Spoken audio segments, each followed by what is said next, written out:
Assalamualaikum warahmatullahi wabarakatuh.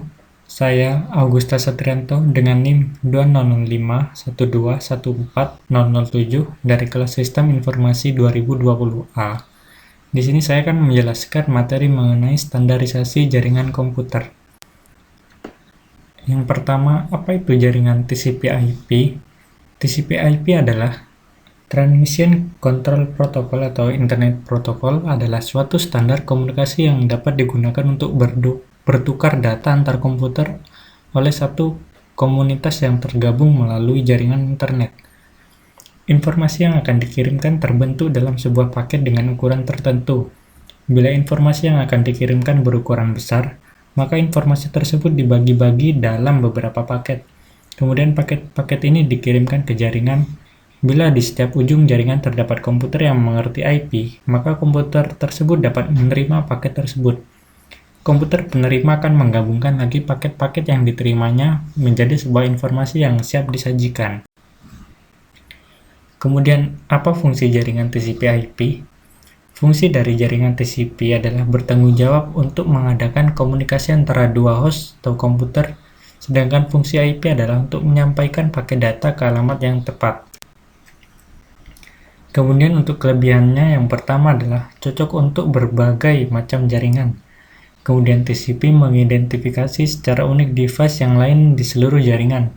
Kemudian protokol level tinggi yang distandarkan untuk konsistensi sehingga menyediakan service user yang luas. Kemudian untuk kekurangannya yaitu yang pertama, jika mengirim data yang kecil akan kerepotan karena harus handshaking terlebih dahulu. Kemudian lebih lambat dibandingkan UDP. Kemudian tidak bisa broadcast, TCP ini sifatnya one-to-one. Kemudian apa saja protokol utama dari jaringan TCP/IP? Yang pertama ini adalah application layer, yang bertugas untuk melayani permintaan data atau service. Aplikasi pada layer ini menunggu portnya masing-masing pada suatu antrian untuk diproses. Yang bekerja pada layer ini yaitu aplikasi Network Terminal Protocol Telnet yang menyediakan remote login dan jaringan. Kemudian file transfer protocol yang digunakan untuk file transfer. Kemudian simple mail transfer protocol digunakan untuk mengirimkan email. Kemudian domain name service untuk memetakan IP address ke dalam nama tertentu. Kemudian routing informasi protokol atau protokol routing. Kemudian open source testbed atau protokol routing juga. Kemudian network file system untuk berbagi sharing file dalam suatu jaringan terhadap berbagai host. Kemudian hypertext transfer protocol, yaitu protokol yang digunakan untuk web browser.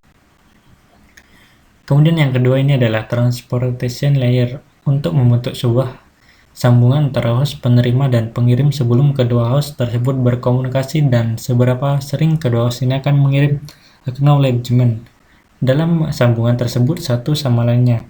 Transfer layer hanya terdiri dari dua macam protokol, diantaranya yaitu Transmission Control Protocol dan User Datagram Protocol. Kemudian yang ketiga adalah Internet Layer, berisi protokol yang mempunyai tanggung jawab dalam pengalamatan dan enkapsulasi paket data jaringan. Pada Internet Layer terdiri dari beberapa protokol yaitu IP, ARP, ICMP, dan IGMP. Kemudian yang keempat ini adalah Network Access Layer, yaitu gabungan dari network, data link, dan physical layer. Network Access Layer menyediakan media bagi sistem untuk mengirimkan data ke device lain yang terkoneksi secara langsung. Selanjutnya, apa itu jaringan OSI?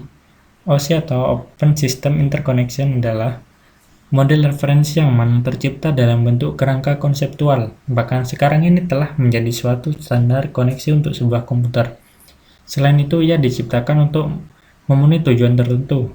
Tujuan tersebut adalah supaya model OSI menjadi rujukan bagi setiap vendor ataupun developer sehingga software dan produk yang mereka buat mempunyai sifat interpolate. Hal itu berarti pengguna tak harus menggunakan upaya khusus dan mereka bisa melakukan kerjasama dengan sistem ataupun produk. Kemudian apa saja daftar dari OSI layer? Yang pertama ada physical layer. Bisa dibilang bahwa physical layer adalah yang paling utama, yang memiliki tanggung jawab dalam melakukan transmisi terhadap bit data. Tentu saja hal ini dilakukan dari physical layer pengirim dan ditujukan kepada physical layer penerima. Nantinya di sini data juga akan ditransmisikan dengan memakai jenis sinyal yang telah didukung media fisik. Katakanlah seperti kabel, tegangan listrik, frekuensi radio, atau bisa juga infrared dan cahaya biasa. Kemudian ada data link layer. Ketika proses transmisi data sedang berlangsung, maka akan ada potensi terjadinya kesalahan. Maka inilah yang menjadi tanggung jawab dari OSI layer layanan data link layer ini, di mana tugasnya memang melakukan pemeriksaan kesalahan. Data link layer dalam urutan OSI juga memiliki tanggung jawab dalam hal membungkus bit hingga membentuk data frame. Selain itu, data link layer pun juga dapat mengelola skema pengamatan fisik, misalnya seperti alamat MAC yang ada pada suatu jaringan. Bahkan bisa dibilang data link layer ini merupakan salah satu yang paling kompleks di antara layer yang lainnya. Kemudian yang ketiga ada network layer. Di antara 7 OSI layer yang ada, network layer memiliki tugas dalam mendefinisikan alamat IP. Hal ini membuat setiap komputer akhirnya dapat terhubung dengan satu jaringan. Bahkan tak hanya itu saja, network layer juga berfungsi dalam melakukan proses routing serta membuat header pada paket-paket data yang ada. Kemudian yang keempat ini ada transport layer. Untuk pengiriman pesan antara dua atau lebih host yang ada di dalam jaringan, maka ini adalah tanggung jawab dari transport layer. Selain itu, ia juga menangani adanya pemecahan serta penggabungan pesan, kemudian juga melakukan kontrol untuk keandalan jalur koneksi yang sudah diberikan. Kemudian yang kelima ini ada session layer. Tanggung jawab dari session layer adalah mengendalikan sesi koneksi dialog dan juga mengelola, bahkan dapat pula memutuskan koneksi dari komputer. Agar bisa membentuk sesi komunikasi, maka digunakanlah sirkuit virtual yang mana dibuat oleh lapisan OSI bernama transport layer. Kemudian yang keenam adalah presentation layer, itu melakukan definisi terhadap sintak yang dipakai oleh host jaringan dalam berkomunikasi, merupakan tugas dari presentation layer ini. OSI layer nomor 6 ini juga bertanggung jawab melakukan inskripsi dan juga deskripsi informasi serta data hingga kemudian bisa dipakai di lapisan aplikasi. Kemudian yang ketujuh ini application layer, berbicara tentang penyedia interface dan antar protokol jaringan pada aplikasi yang sebelumnya sudah ada di komputer, maka ini merupakan tugas application layer. Ia juga merupakan lapisan paling atas dari model OSI dan kerap memberikan layanan yang mana begitu dibutuhkan oleh aplikasi. Kemudian apa sih perbedaan OSI layer dengan TCP/IP layer? Yang pertama ini, di dalam OSI layer terdapat 3 layer yang berkaitan dengan aplikasi, sedangkan dalam TCP/IP hanya ada satu layer, yaitu application layer. Kemudian dalam OSI layer, proses komunikasi data di dalam jaringan secara fisikal dimodelkan dalam 2 layer, sedangkan pada TCP/IP dimodelkan dalam satu layer, yaitu network access. Kemudian yang ketiga, dalam OSI layer memiliki 7 layer dalam menjelaskan proses komunikasi data di dalam jaringan, sedangkan pada TCP/IP hanya memiliki 4 layer. Kemudian yang keempat, TCP/IP lebih populer untuk digunakan karena lebih sederhana ketimbang model OSI. Teknologi yang sebagian digunakan oleh kita sehari-hari untuk mengakses internet dan teknologi TCP/IP bukan teknologi OSI. Kemudian OSI mengembangkan modelnya berdasarkan teori, sedangkan TCP mengembangkan modelnya setelah sudah diimplementasikan. Untuk jangka panjang, kemungkinan TCP/IP akan menjadi standar dunia jaringan komputer, tidak seperti OSI. Kemudian bagaimana perbedaan TCP/IP dengan UDP? Yang pertama, TCP dapat diandalkan jika sambungan terputus ketika mengirim sebuah pesan, maka server akan meminta bagian yang hilang. Jadi tidak ada terjadi data yang korup ketika mentransfer sebuah data.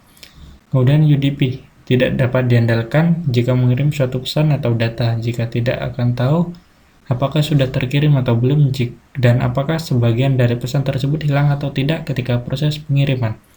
Jadi akan ada kemungkinan terjadinya data yang korup. Kemudian yang kedua, TCP berurutan ketika pengiriman dua pesan secara berurutan satu demi satu. TCP akan mengirimkannya secara berurutan, tidak perlu khawatir data tiba dengan urutan yang salah, sedangkan di UDP tidak berurutan. Kemudian, TCP berorientasi sambungan. Sebelum data dapat ditransmisikan antara dua host, Dua proses yang berjalan pada lapisan aplikasi harus menggunakan negosiasi untuk membuat sesi koneksi terlebih dahulu. Koneksi TCP ditutup dengan menggunakan proses terminasi koneksi TCP. Sedangkan di UDP, connectionless pesan-pesan UDP akan dikirimkan tanpa harus dilakukan proses negosiasi. Dan yang keempat, TCP berat ketika tingkat level terendah dari TCP tercapai dalam urutan yang salah. Permintaan pengiriman ulang data harus dikirim, dan bagian lainnya harus dikembalikan semua, sehingga membutuhkan proses yang menentukan. Sedangkan dari UDP ini sangat ringan, jadi tidak ada permintaan pesan. Kemudian apa saja yang termasuk dalam network protokol? Yang pertama ada Serial Line Internet Protocol, yang merupakan protokol yang memungkinkan pemindahan data IP melalui saluran telepon. Yang kedua ada Simple Mail Transfer Protocol, kemudian ada Hypertext Transfer Protocol, kemudian ada Telecommunication Network, kemudian ada File Transfer Protocol. Yang keenam ada Lightweight Directory Access Protocol. Yang ketujuh Secure Socket Layer. Yang kedelapan Simple Network Monitoring Protocol, kemudian Secure Shell, kemudian Post Office Protocol version 3, kemudian Internet Message Access Protocol, kemudian Internet Control Message Protocol. Yang ke-13 Point-to-Point Protocol, yang ke-14 Domain Name System, dan ke-15 HTTPS. Hanya ini yang dapat saya sampaikan, kurang lebihnya mohon maaf. Wassalamualaikum warahmatullahi wabarakatuh.